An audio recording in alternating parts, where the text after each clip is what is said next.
In the top stories, National Day of Prayer unites St. Kitts and Nevis today. United States implements visa restrictions on Cuban medical professionals. And hundreds of NOAA employees, including forecasters, fired in layoffs. Hello and welcome to the ZIZ Midday Newscast. Today is Friday, February 28th, 2025. I'm your presenter, Shanique Harvey. Nationally. Today, Friday, February 28th, the government of St. Kitts and Nevis, through the Ministry of Ecclesiastical and Faith-Based Affairs, hosts the annual National Day of Prayer.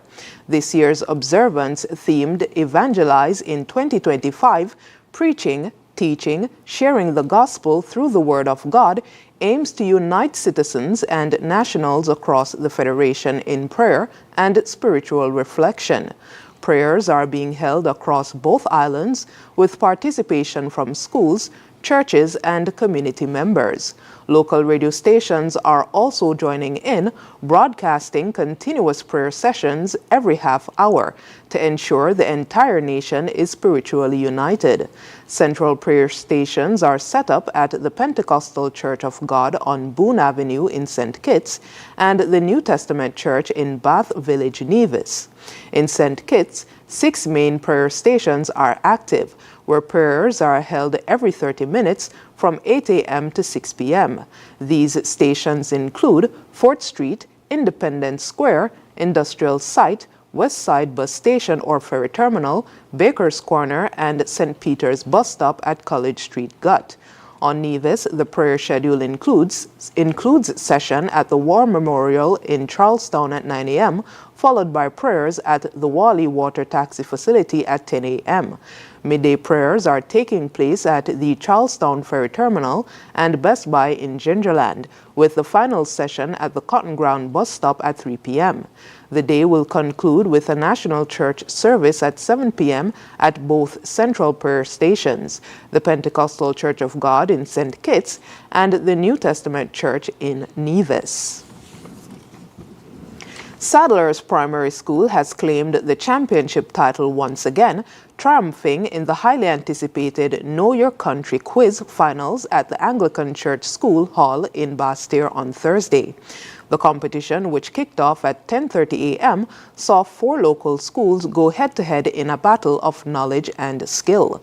The participating schools included Joshua Obadiah Williams Primary, Sadler's Primary School, Sandy Point Primary School, and Bronte Welsh Primary School. Representing Sadler's Primary were grade 6 students Desrian Williams and Kiarji Carey, whose outstanding performance earned them the top spot, bringing the championship trophy back to Sadler's Primary after previously winning the quiz in 2019. Four Seasons Resort Nevis will launch its first Farmers Market on March 8, 2025, in partnership with Helen's Daughters, a Caribbean NGO empowering women farmers. The market, running from 10 a.m. to 3 p.m., will feature products from female farmers and artisans in St. Kitts and Nevis, including local fruits, vegetables, baked goods, hot sauces, herbs, and handmade jewelry. Billy Cueto, general manager of the resort, highlighted the significance of the partnership in celebrating the contributions of women in agriculture. Helen's Daughters focuses on empowering rural women farmers through training and market access, addressing community health and economic challenges. We move now to news on the regional scene. The United States has broadened its visa restrictions to include Cuban and foreign officials involved in Cuba's labor export program, particularly its overseas medical missions. The new policy targets government officials managing these programs, but does not affect Cuban medical professionals directly. The U.S. government claims that these missions exploit Cuban doctors, forcing them to work under harsh conditions, while the Cuban government profits. Many Caribbean countries, including Jamaica, have relied on Cuban medical professionals for critical health care services for decades, raising concerns that the expanded restrictions could impact these nations. Under the new policy, Cuban officials and foreign individuals involved in the program, along with their immediate family members, may be denied U.S. visas, while the State Department has already imposed restrictions on several Venezuelan officials. The full scope of the policy and its potential effects on other countries remain unclear. Guyana will host the prestigious International Criminal Police Organization, or Interpol, conference in 2026, President Irfan Ali announced at the annual Officers Police Conference on Wednesday. The decision reflects significant progress within the Guyana Police Force and the broader security sector. In his address, President Ali encouraged unity and strength within the police force, assuring officers that their collective efforts would continue to safeguard the nation and improve their working conditions. The Interpol conference will underscore Guyana's growing role in international law enforcement cooperation. Interpol plays a vital role in global policing by facilitating information sharing, maintaining crime databases, supporting complex investigations, and offering training programs for law enforcement agencies worldwide. Internationally, on Thursday, hundreds of employees at the National Oceanic and Atmospheric Administration, or NOAA, including weather forecasters, were terminated. The layoffs affected probationary staff, particularly meteorologists in National Weather Service offices that provide vital local weather forecasts and hazard warnings. Former NOAA chief scientist Craig McLean confirmed that the cuts occurred in 2 rounds, totaling about 1,300 employees, roughly 10% of NOAA's workforce.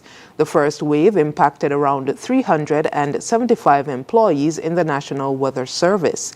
The layoffs are part of broader efforts to reduce the federal workforce led by Elon Musk's Department of Government Efficiency and have sparked criticism. Representative Grace Meng condemned the firings, stating that they jeopardize public safety as these employees help protect communities from natural disasters. Climate scientist Daniel Swain warned that the cuts would harm the country's ability to respond to climate-related challenges, damaging public safety and the economy. And finally, in international news, the European Union, or EU, on Thursday pushed back against U.S. President Donald Trump's claims that the bloc was created to harm the U.S., warning of a firm response to any proposed 25% tariffs on EU products.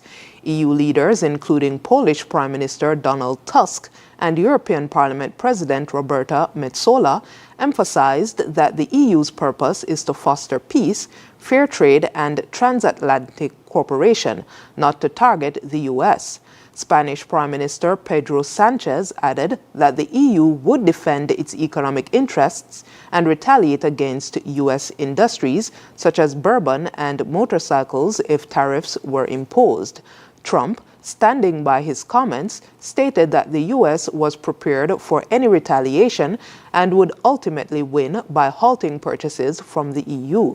The EU, which has a trade surplus with the U.S. in goods, emphasized the importance of avoiding a trade war, with leaders calling for trade agreements rather than tariffs.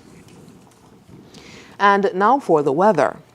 Present weather is fair skies. Winds are a gentle breeze of 8 miles per hour from the east-northeast. Seas are 1 to 1.8 meters or 3 to 6 feet. The temperature for today is 28 degrees Celsius or 83 degrees Fahrenheit. The weather forecast for today predicts mostly cloudy skies with a 70% or a high chance of showers.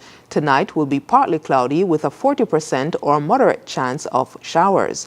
Sunset for today will be at 6:17 p.m. and sunrise for tomorrow will be at 6:29 a.m. And that brings us to the end of the ZIZ Midday Newscast. Join us this evening for these stories and more in detail. Thank you for tuning in. I'm your presenter, Shanique Harvey.